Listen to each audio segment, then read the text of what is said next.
Varmt välkomnade upp på scen Hannes Adollarsson.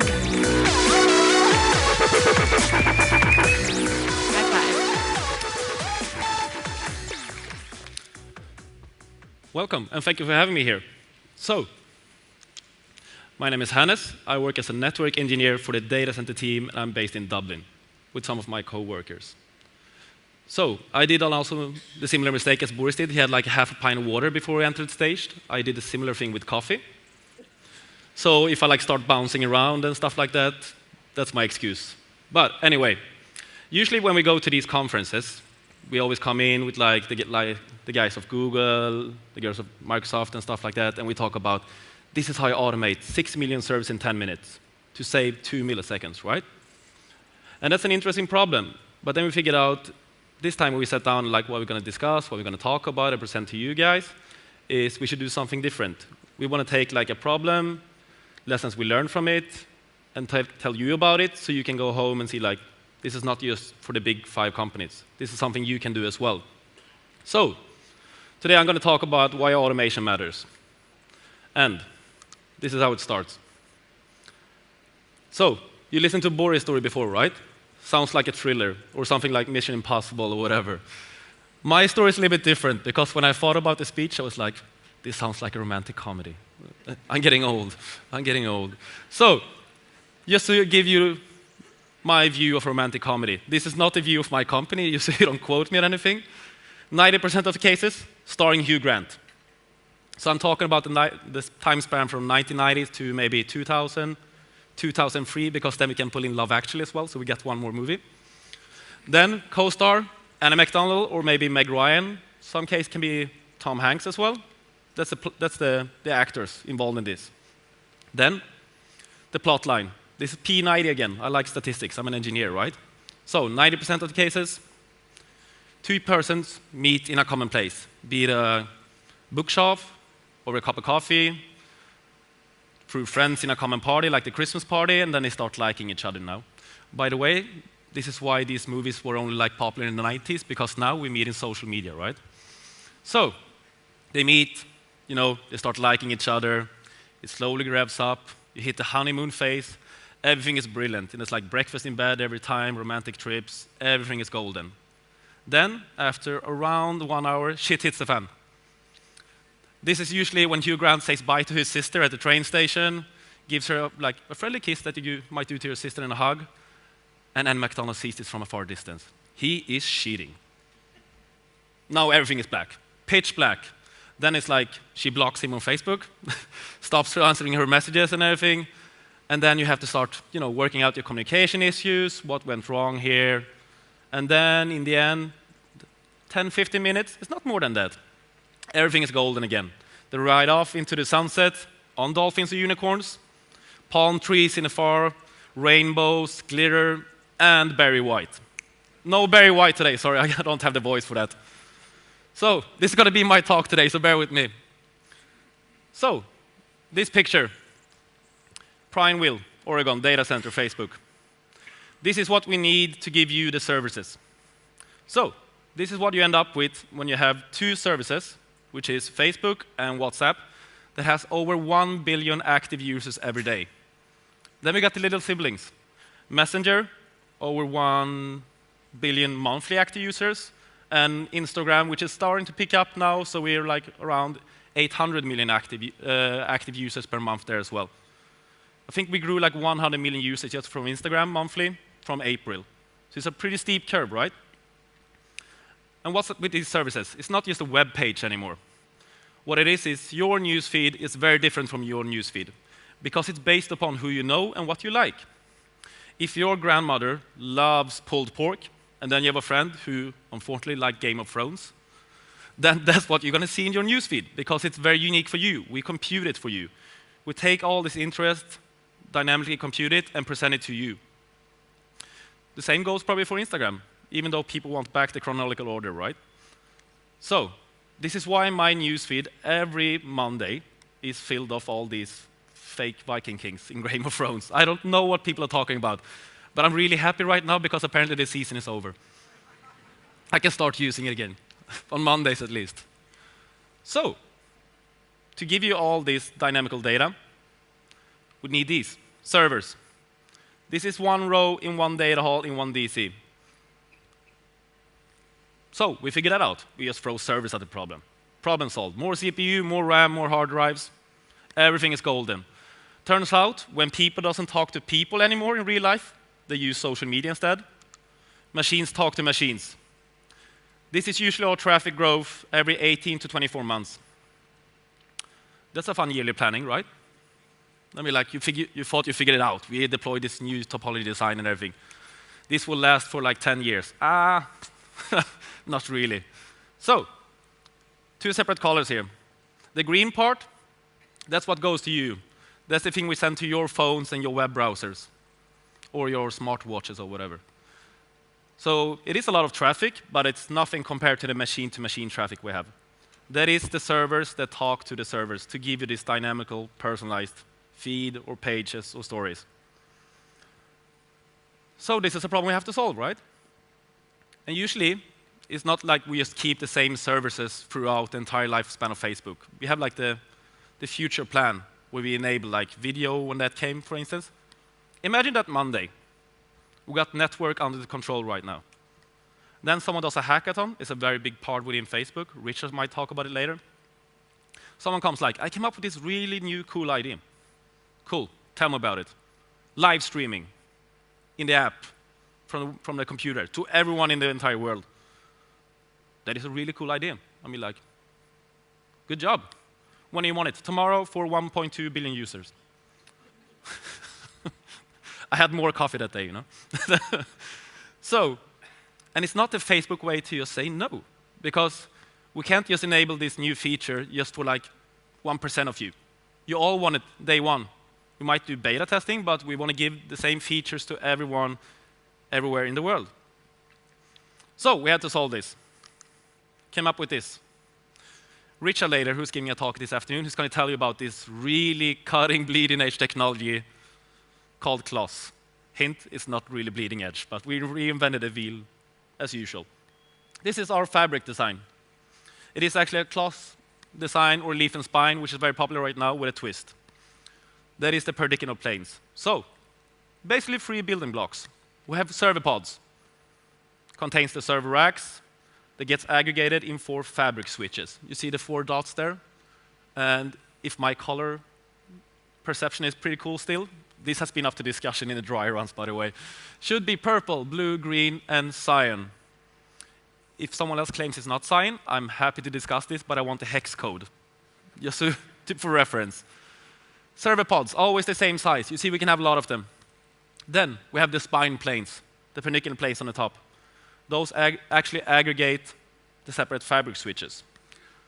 Then, if we want to add more egress bandwidth for our fabric inside a DC, we add the edge pods, the yellow ones there. Same concept. 4 of them, 4 edge switches, 4 fabric switches. You see, it's very fixed in size. But to give you a better view of it, top picture.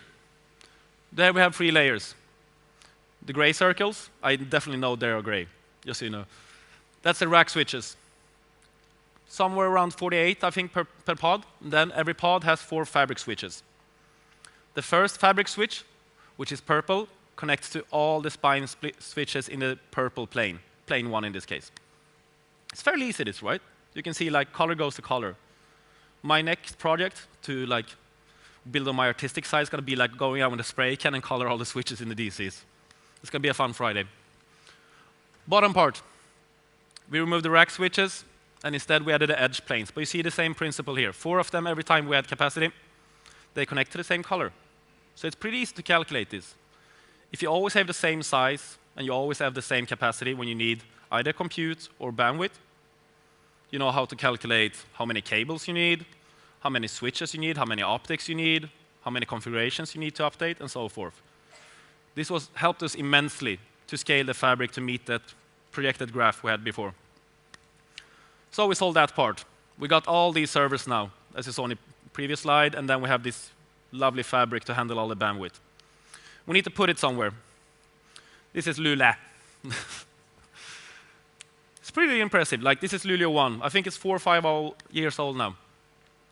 To give you a rough idea of the size, 350 to 400 meters. This is a standard stick build for us, generation-based.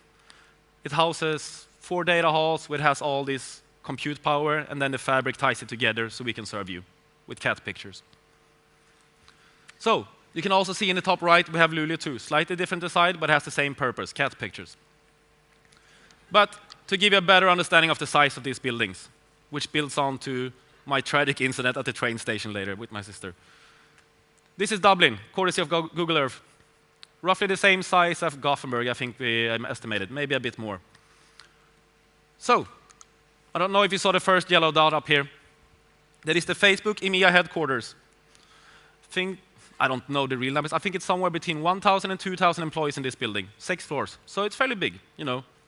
It houses a lot of people. We had more stuff. Bottom right, Aviva Stadium. Justin Bieber plays here. And then we have international sports like rugby and football. I think attendees in total is somewhere between 40 and 50,000. Maybe they cram in 55 if Justin Bieber is playing, I don't know. Then we move up a bit, and then you see Crook Park. Irish sports, or Gaelic sports. Gaelic football, hurling, I don't know if you've seen it. It goes so fast I can't even look at it, it's like I get nauseous. And then we got a little bit upgrade. This is where Bruce Springsteen plays, because apparently he can attract 70 or 80,000 instead of 55. Still people screaming, you know, but it's like slight different in age.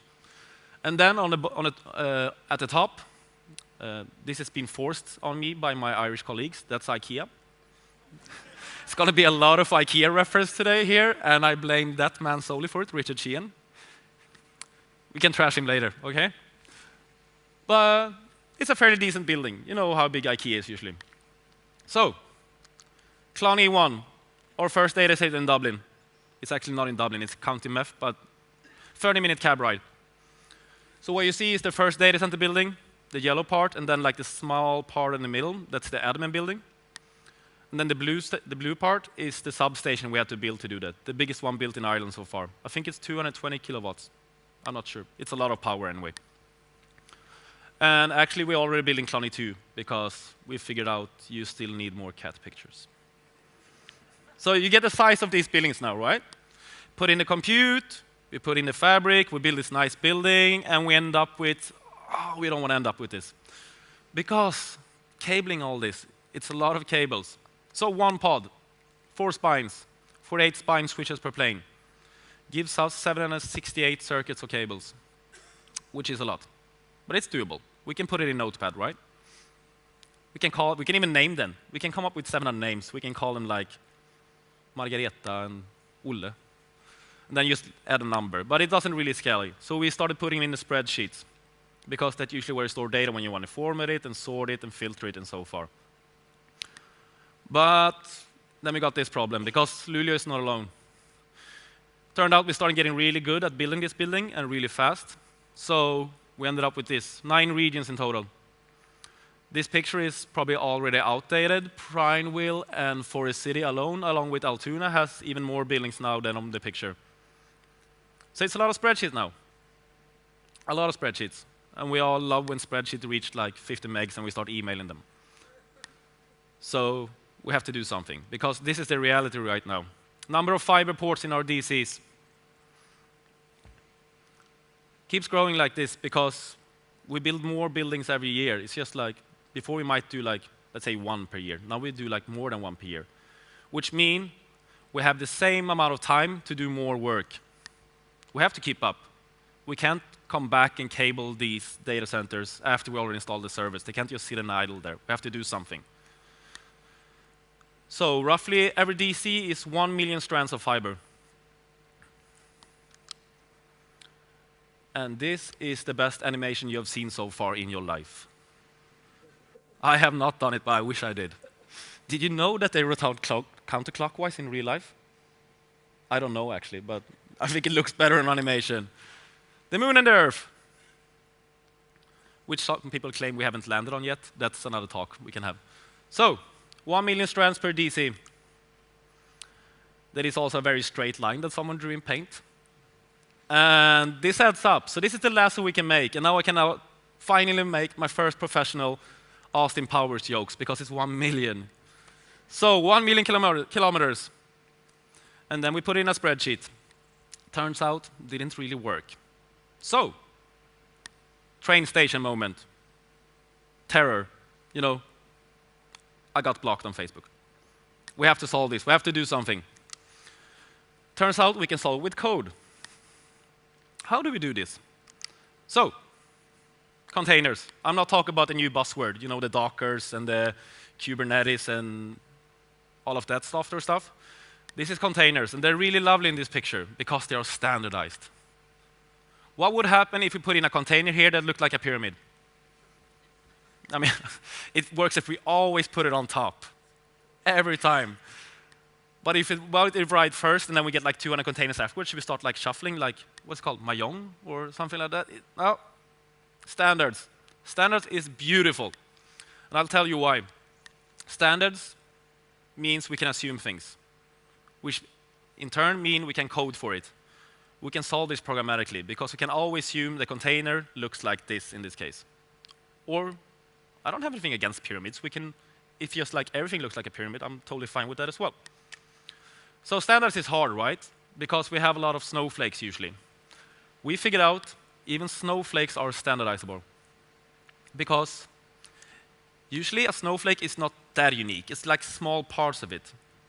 You know, like a car usually has like 5 doors, or it might have 4, but that's a variable we can look at.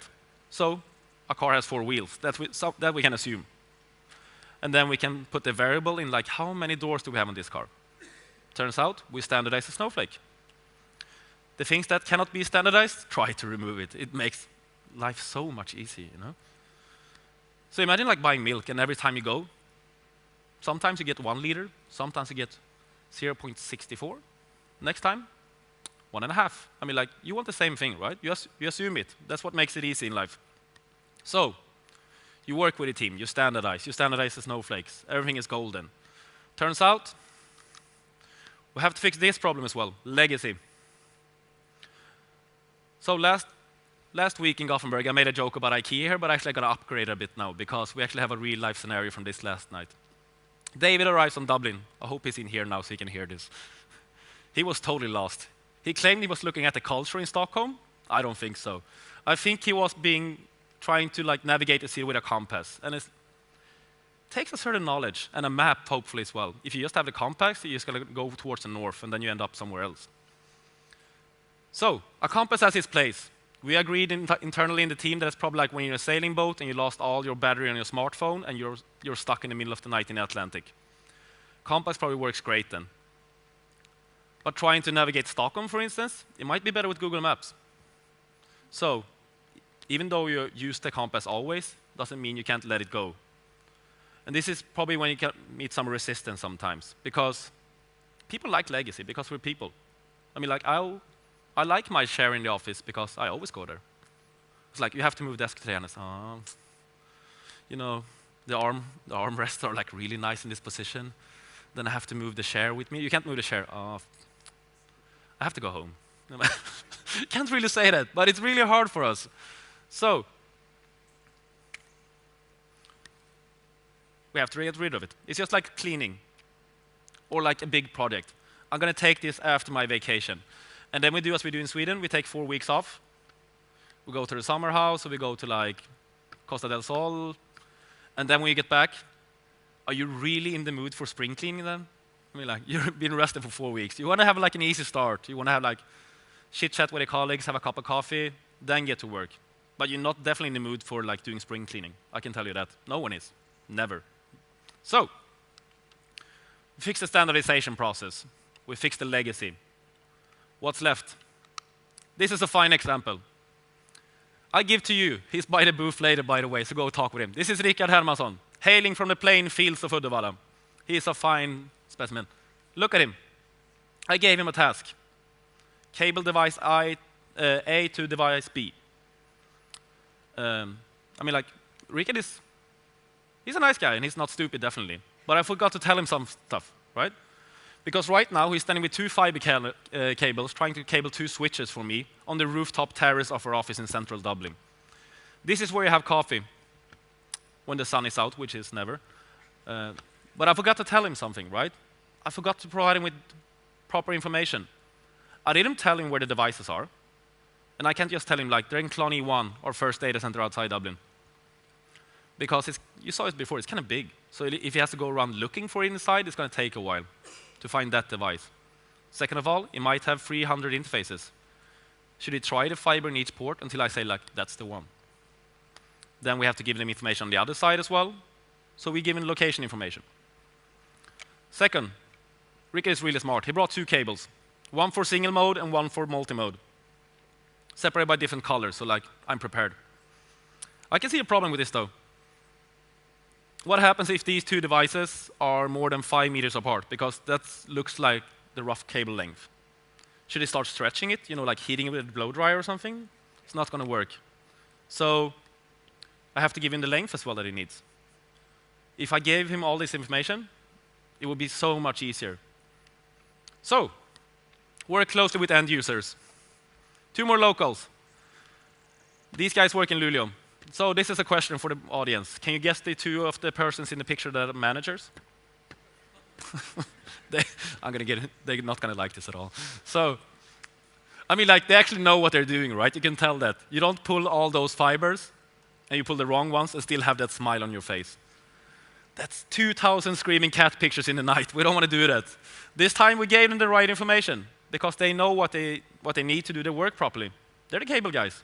I'm just trying to program it, so I can't assume that I know everything about their job. It's very important. I don't know their legacy. I don't know their standardization.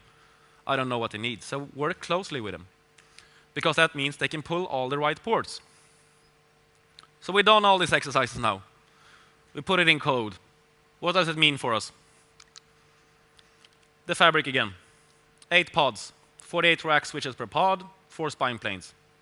Let's do some math.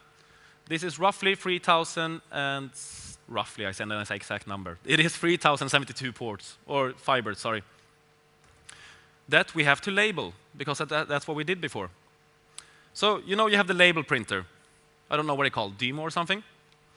And then you have that delicate moment when you have to separate the sticky part from the non-sticky part.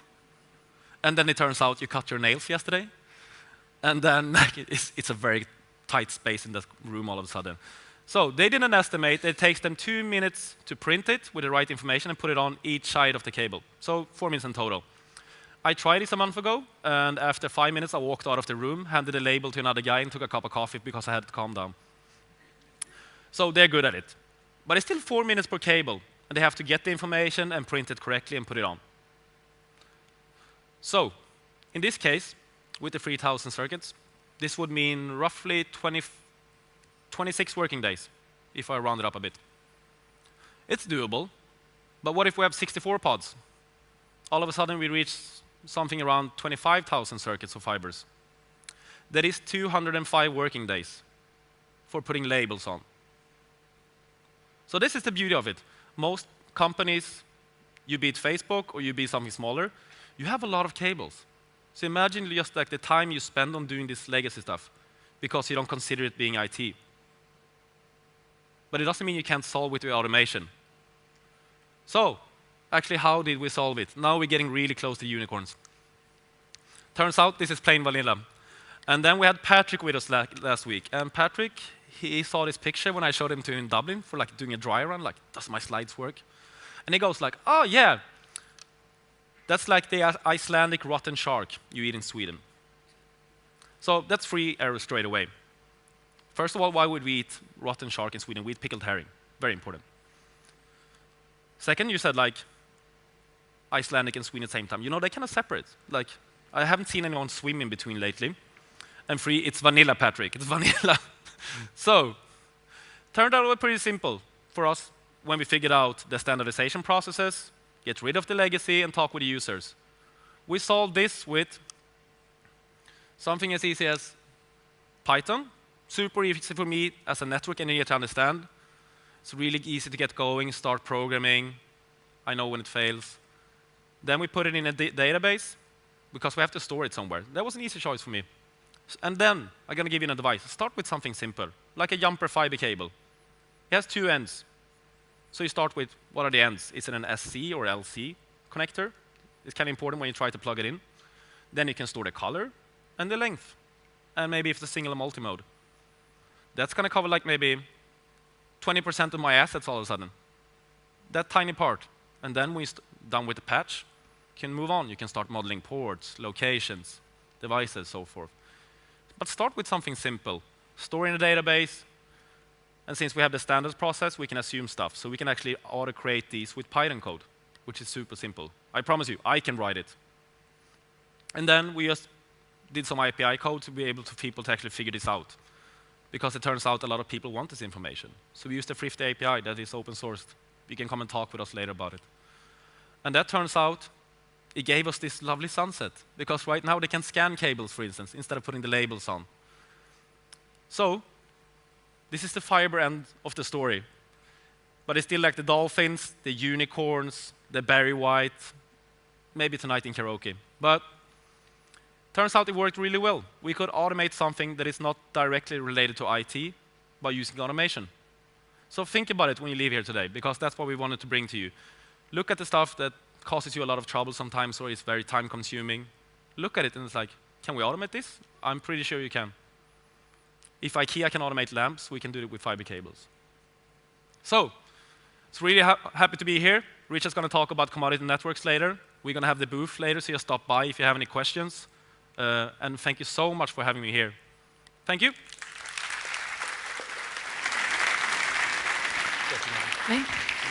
Thank you, Hannes. That was a crash course in automation. And when you talk about it, it sounds like really simple. Was it simple? Do you all know where you can sort of find little brags in your businesses and automate it? Hopefully. Yeah. And we'll convert to Swedish now. Okay. Okay. Har vi några frågor? Ja, det har kommit in lite frågor. Till exempel då, Hannes. What is the most common network fault you have to handle at Facebook?